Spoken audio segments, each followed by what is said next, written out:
Hello, y'all. Been a minute, but ignoring all that because I've already brought my introduction video back.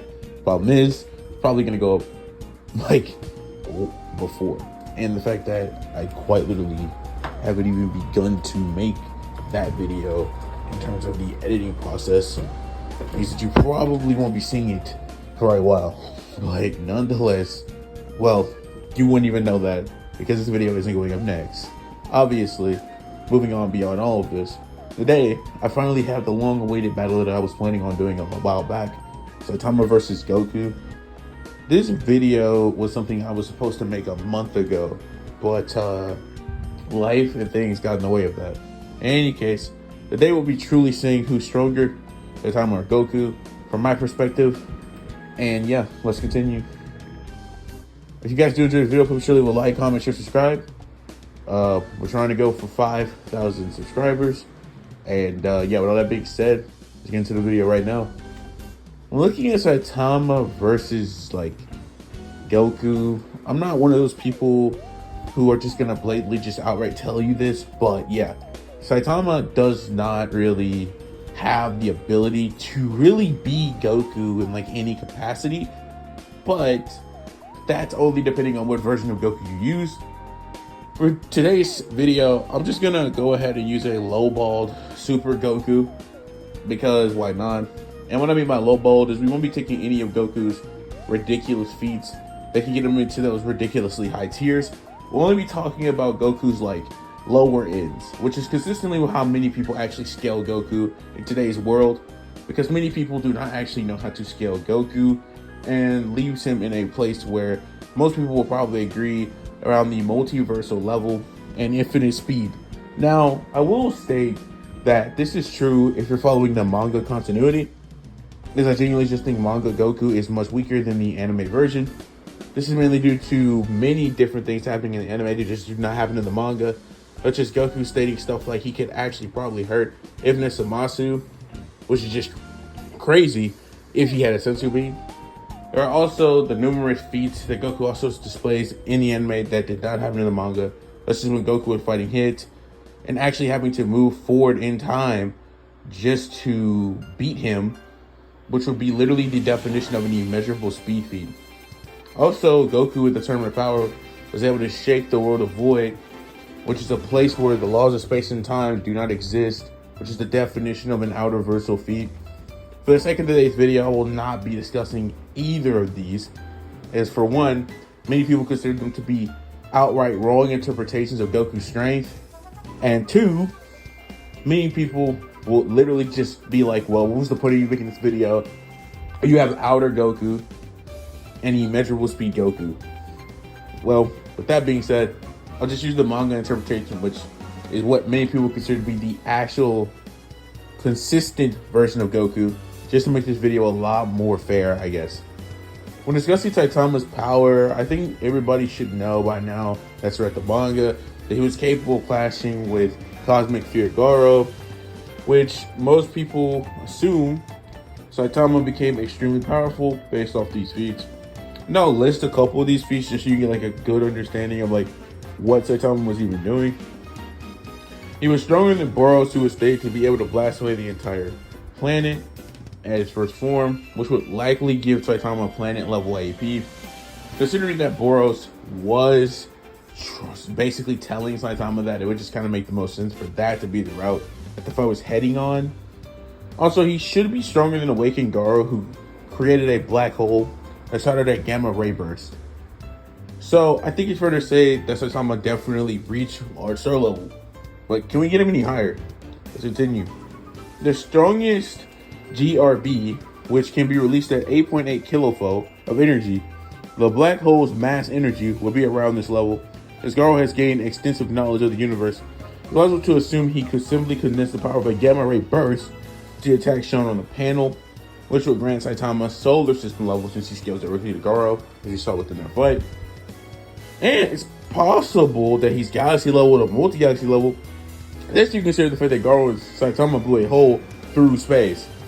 But we can get to Saitama's highest interpretation. Now, you can say this is a high ball interpretation of Saitama, but he's going to need it because, yeah, if you were following anything I said earlier, Saitama is kind of, yeah, he might be cooked.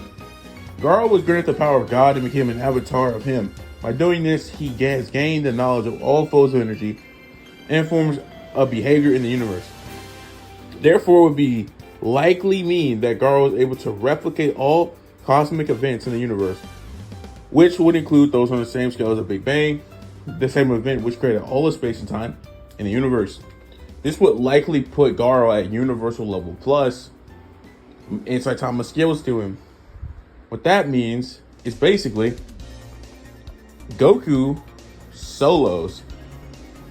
Many people consider Goku to have at least reached into the universal levels at the end of Z. So for Saitama to literally at the peak of his powers be arguably universal plus with some shady scaling, I'm pretty sure most of you guys can probably see where I'm going with this. But there's more for it. Due to Genos' death, as well as being phased by Garo, his power started to grow exponentially, and as a result completely stopped Cosmic Garo, who was going stronger to Saitama, was also holding back as to not kill Garo, and was only using one hand, which is kind of crazy stuff to think about. We also need to consider the fact that Saitama is able to use an immeasurable speed punch. We can literally punch in 0 punches, but that's probably irrelevant for this video because Saitama isn't going to use that because he only used it because Garo kept telling him to use it. That's probably a useless thing to bring up for this video. Next, and the final thing we need to discuss is how fast is Saitama? Could he win? Let's find out. Casually kept up with and can see Monster Garo was able to travel a distance of 3.11449 miles faster than gravity was able to affect the rocks. Faster than Tatsumaki, who kept up with Golden Sperm, who not only multiplied his strength but also his speed.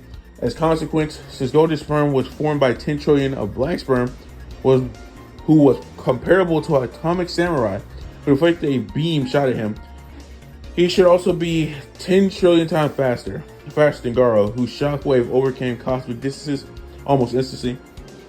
This would literally put Saitama at like trillions of times faster than the speed of light. So yeah, he's ridiculously into that light speed tier.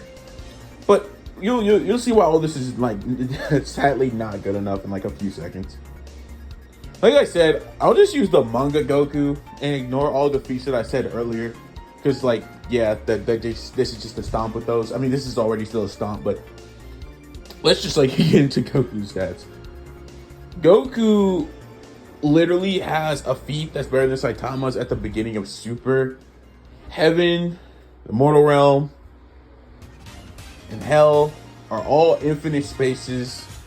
Thus, Beerus and Goku were literally going to destroy all of them as they were able to destroy a shockwave that was going to destroy everything. This gives Goku multiversal AP. And to go a little bit more in depth, in his first fight against Beerus, Goku was starting to destroy the entire universe. Their macrocosm, which consists of multiple universal-sized realms separated by space-time, including the living universe, other world, including heaven, hell, and the Kaioshin realm, a dimension separate from the rest of the universe.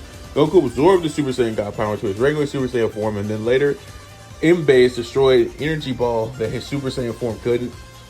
Basically, what this means is Goku just did a feat that literally just puts him over Superman, just outright. So, yeah, I could get into Goku's other feats, but I'm not trying to make this video too long, so I'll actually just ignore the rest of them. And we can just say this is good enough for Goku's, like, AP, which is just low multi, which is like not even true. Like we all know Goku's probably in that high multiverse tier when you add things like UI, God, Super Saiyan Blue, after he absorbed God in his base. But we'll just say Goku's low multi, which is still a stomp. When looking at Goku's infinite speed scaling, it's not that hard to understand. All characters that were shown to react to key explosions at the moment they occur, and Goku scales to Beerus, who reacted to and nullified the massive key ball that would have engulfed the infinite-sized universe in moments. Beerus somewhat scales to Whis, who can cross to Xenos' heavenly realm in 2 days, which is a separate space from the 12 universes as it is infinitely far away. Also in the manga, another thing to go on is Moro is actually capable of reacting to Goku's Ultra Instinct, which will literally be the definition of infinite speed. So yeah, Goku definitely has infinite speed, which is overmassively faster than light. Because being infinite speed means you basically break the speed equation. Now, if you want more in-depth information about breaking the speed equation and all this other bull, you can watch my Sonic video where Sonic is more directly about speed. So I made like multiple chances of explaining that in that video. But ultimately, when looking at Goku's speed and AP, even when it's low ball to like his lowest AP in the manga for Super, and looking at his highest speed ceiling, which was actually looking kind of needed, you can clearly see that Goku is just way stronger than Saitama.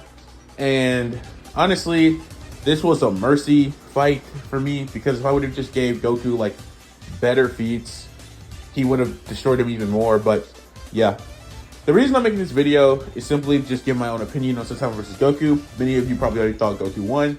Maybe you didn't. Maybe you don't still.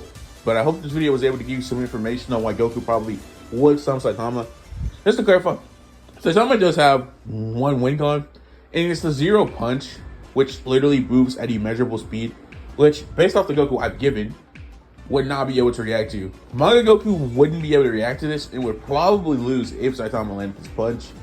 But the thing is, it's really shady to say what would happen, because frankly, since Goku is just outright faster than Saitama, and this punch moves at immeasurable speed, it's hard to actually argue if it would even hit Goku or not. But in theory, Goku would have let Saitama do it, but similar to Goku, Saitama doesn't like to do stuff that encompasses him using more power. And Saitama does want to go all out, but he's not really one for martial arts, to say the least. In any case, thank you for watching this video. Please sure leave a like. Comment, subscribe if you enjoyed. This is my Saitama versus Goku video, and yeah, thanks guys on the next video, whatever that may be. And yeah, I'm out. Hope you guys have a great day, whether you watch this at night, in the morning. Hope you get some money, hope you get some food. Hope you have a good day at work if you went, or school. And I'm out. Bye guys.